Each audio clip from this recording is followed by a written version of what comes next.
है दोस्तों, आज हम बात करेंगे ट्रेडमिल टेस्ट के बाद एंजियोग्राफी के क्या इंडिकेशंस होते हैं। यदि किसी व्यक्ति का स्ट्रेस टेस्ट अगर पॉजिटिव आता है तो हम व्यक्ति को एंजियोग्राफी बोलते हैं, लेकिन क्या हर व्यक्ति जिसका ट्रेडमिल पॉजिटिव आता है सबको एंजियोग्राफी बोला जाता है? क्या ऐसे क्राइटेरिया है जिसके बेसिस पे हम सिलेक्ट करते हैं कि इस पर्टिकुलर व्यक्ति को एंजियोग्राफी की आवश्यकता है और यह पर्टिकुलर व्यक्ति थोड़े टाइम तक वेट कर सकता है या इसको तुरंत ज़रूरत नहीं है? ये क्राइटेरियाज पर आज हम बात करेंगे। आज का टॉपिक है What are the indications for angiography after treadmill test? Topic पर जाने से पहले जो लोग हमारे चैनल पर नए हैं उन्हें रिक्वेस्ट करूँगा कि चैनल को सब्सक्राइब करें, वीडियोस को लाइक करें, शेयर करें, फॉलो करें, कमेंट करें, पूरा देखें। टॉपिक इंपॉर्टेंट है और बिल्कुल यूनिक टॉपिक है। आपको ट्रेडमिल संबंधित बहुत ज़्यादा चैनल्स पर टॉपिक्स नहीं मिलेंगे और हमारे चैनल पर ट्रेडमिल पर बहुत सारे टॉपिक्स हैं, अलग अलग तरह के इशूज़ को हमने एड्रेस किया है। ये बिल्कुल यूनिक टॉपिक है जो आपको किसी भी और चैनल पर नहीं मिलेगा।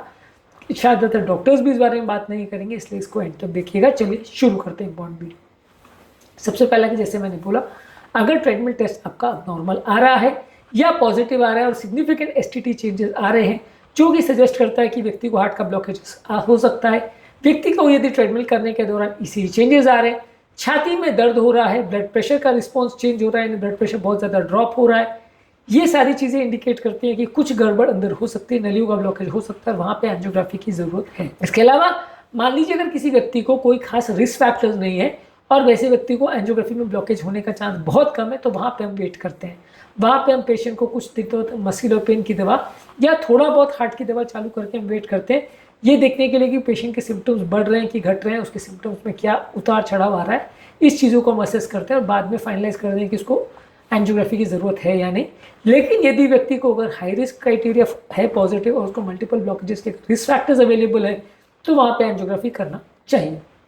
मान लीजिए अगर व्यक्ति को अगर पहले का डायग्नोज कोरोनरी आर्टरी डिजीज़ है, पहले का ब्लॉकेजेस पता है आपको, या पहले का डायबिटीज़ है, हाइपरटेंशन है ये, या और कोई और सिग्निफिकेंट रिस्क फैक्टर्स है, तो वहाँ पे आप डिसाइड करोगे तो पेशेंट को आपको एंजियो करना पड़ता है। पर मान लीजिए अगर पेशेंट को रिस्क फैक्टर्स नहीं है, बहुत यंग पेशेंट है, 20-25 साल का पेशेंट है, साइकोलॉजिकल सिम्टम्स है, मस्कुलर पेन लग रहा है, कोई एक्सर्शनल सिम्टम्स नहीं है, तो वहाँ पे आप एंजियोग्राफी करना वेट करोगे।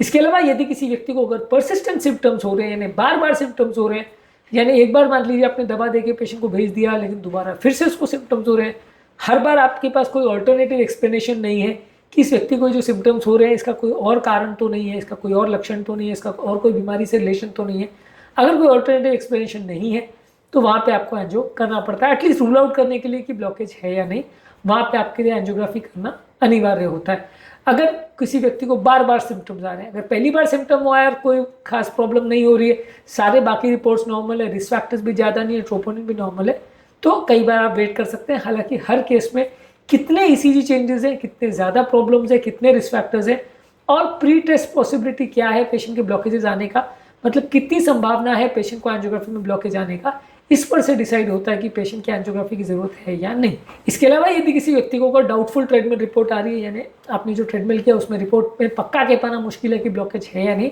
तो वहाँ पे भी कई बार अगर रिस्क फैक्टर्स हैं और सिग्निफिकेंट प्रॉब्लम्स है तो एंजियोग्राफी करना अनिवार्य होता है, क्योंकि आपको कन्फर्म करना ज़रूरी है कि पेशेंट को दवा देना है नहीं। देखिए एक चीज़ समझ लीजिए कि पेशेंट को जो दवा दी जाती है वो ज़्यादातर लाइफ टाइम चलती है, वैसे केस में आपके लिए कन्फर्म करना अनिवार्य है कि दवा की आवश्यकता है या नहीं। बिना सोचे समझे आप दवा चालू कर रहे हो तो भी गलत है, और अगर नहीं चालू कर रहे हो और बाद में ब्लॉकेज निकलता है तो भी गलत है। तो इसलिए आपको पहले से अगर पता चल जाए टेस्ट द्वारा कि पेशेंट को तकलीफ है या नहीं, दवा की ज़रूरत है या नहीं, तो ज़्यादा अच्छा है। यदि पता करने के लिए आपको एंजियोग्राफी की आवश्यकता है तो फिर एंजियो करना पड़ेगा। इसके अलावा आप एंजियो को यूज़ कर सकते हो रिस्क स्ट्रैटिफिकेशन के लिए। मान लीजिए कोई व्यक्ति को अगर लो रिस्क है या हाई रिस्क है, उसको प्रॉब्लम आने का चांस है या नहीं है, ये देखने के लिए भी कई बार स्ट्रैटिफाई करने के लिए कि उसको आगे दवाओं की कितनी आवश्यकता है, फ्यूचर में प्रॉब्लम्स आने के कितने चांसेस हैं और उसको कोई दोबारा प्रॉब्लम हो रहा है या नहीं हो रहा है, ये सारी चीज़ों को स्ट्रैटिफाई करने के लिए भी कई बार एंजियो किया जाता है। इसके अलावा कई बार प्री ऑपरेटिव एवैल्यूएशन के लिए भी एंजियो किया जाता है। मान लीजिए आपने ट्रेडमिल किया और पेशेंट को कोई दूसरी सर्जरी के लिए लेना है या कोई वाल्व सर्जरी वगैरह के लिए लेना है, तो वहाँ पर ट्रेडमिल टेस्ट में डाउटफुल रिपोर्ट आ रही है, पेशेंट को वाल्व सर्जरी के लिए लेना है, आपको देखना है कि सर्जरी में बाईपास की आवश्यकता है या नहीं। वहाँ पे ट्रेडमिल अगर पॉजिटिव आ रहा है तो सर्जरी में गड़बड़ ना हो जाए और बाद में आपको दोबारा किसी सर्जरी की आवश्यकता ना पड़ जाए, इसके लिए एक बार एंजियो चेक कर लिया जाता है। प्री ऑपरेटिव इवैल्यूएशन एक ऐसा इंडिकेशन है जहाँ पे आप बहुत वेट नहीं करते, सर्जरी से पहले एक बार एंजियो कर लेते हो। इसके अलावा अगर कोई नॉन कार्डियक सर्जरी भी करनी है, जहाँ पे भी अगर पेशेंट को रिस्क होने का संभावना है और आपको ऐसा लगता है कि सर्जरी के दौरान अगर हार्ट अटैक आता है तो काफ़ी डेंजरस हो सकता है, तो वहाँ पे भी कई बार आप थोड़ा सा अग्रेसिव होकर एंजियो कर लेते हो। इसके अलावा अगर पहले से व्यक्ति को पहले डायग्नोज ब्लॉकेज है, पहले से आपको पता है कि उसको ब्लॉकेज है और उसके बढ़ गया है कि वो आप देखना चाह रहे हो, वहाँ पे अगर डाउटफुल ट्रीटमेंट आ रहे हैं तो फिर आप वेट नहीं करोगे। वहाँ पे अगर 70-80% आपको पता है ब्लॉकेज है, खासकर मेन नली में है जहाँ पे पेशेंट को जान का खतरा हो सकता है, तो वहाँ पे ज़्यादा वेट करना समझदारी नहीं होगी और वहाँ पे बेटर होगा कि आप एक बार डायग्नोज करके देख लो कि एंजियो में क्या आ रहा है, ब्लॉकेज बढ़ गया है कि नहीं। मान लीजिए आपने ट्रेडमिल किया और ट्रेडमिल पहले से डिटोरिएशन हो रहा है, पहले से रिपोर्ट्स खराब आ रही है, पहले जितना एफर्ट टॉलरेंस था अभी उससे कम हो गया, पेशेंट के लक्षण बढ़ गए, वहाँ पे एंजियो करना बेटर डिसीजन होगा, वहाँ पे ज़्यादा वेट करना समझदारी नहीं होगी। तो बेसिकली पेशेंट की क्या हिस्ट्री है, पेशेंट को कितने सिम्टम्स है, किस तरह के सिम्टम्स है, क्या लक्षण है, क्या रिस्क फैक्टर्स है, पहले के कितने ब्लॉकेजेस है, ये सारी चीज़ों को ध्यान में रख के डॉक्टर अपना क्लिनिकल जजमेंट यूज़ करता है कि उसको एंजियो करने की आवश्यकता है नहीं। कई बार वो जजमेंट गलत भी हो सकता है, कई बार एंजियो करे वो नॉर्मल भी आ जाए और कई बार एंजियो नहीं करे और ब्लॉकेज निकल जाए, ऐसा भी हो सकता है। तो वो अपने जजमेंट को यूज़ करता है और कई बार ऑल्टरनेटिव टेस्ट भी करता है। मान लीजिए अगर ऐसा हो रहा है कि पेशेंट का एंजियो आपको नहीं करना है तो आप सीटी एंजियो करके देख सकते हो, एमआरआई एंजियो करके देख सकते हो, स्ट्रेस थैलियम करके देख सकते हो। वो सारी चीज़ें करके भी कई बार आप अपनी डायग्नोसिस को कंफर्म कर सकते हो। तो कितना प्री टेस्ट प्रेडिक्टिव वैल्यू है और कितने चांसेस है पेशेंट को ब्लॉकेज आने के,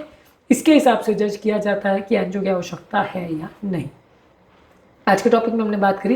कि यदि किसी व्यक्ति का ट्रेडमिल टेस्ट पॉजिटिव आता है तो ऐसे केसेस में क्या हर पेशेंट का एंजियो किया जाता है, कौन कौन से ऐसे कंडीशन है जहाँ एंजियो की आवश्यकता है, कौन कौन से ऐसे कंडीशन जहाँ एंजियो की आवश्यकता नहीं है, इन सारी चीज़ों पर हमने बात करी। उम्मीद करूँगा कि आज के टॉपिक में कुछ नई बातें जानने को मिली होगी। जो लोग हमारे चैनल पर नए हैं उन्हें रिक्वेस्ट करूँगा कि चैनल को सब्सक्राइब करें, वीडियोज़ को लाइक करें, शेयर करें, फॉलो करें, कमेंट करें, पूरा देखें।